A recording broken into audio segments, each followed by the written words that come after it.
আমি যখন ছোট্ট ছিলাম বছরে একবার রবীন্দ্রনাথ আমাদের পাড়ায় আসতেন।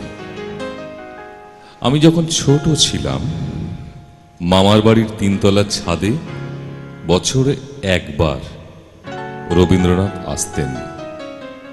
আমি যখন 18-র যুবক পাড়ার রকে রবীন্দ্রনাথ আমাদের সঙ্গে আড্ডা মারতেন। এখন আর রবীন্দ্রনাথ আসেন না আমাদের পাড়ায়, আসেন না আমাদের শহরে, আসেন না আড্ডার টেবিলে। কোথাও হয়তো আসেন, কিন্তু আমি তার খোঁজ পাই না। রবীন্দ্রনাথ কি হারিয়ে গেল? তোমাকে কি হারানো যায় রবীন্দ্রনাথ?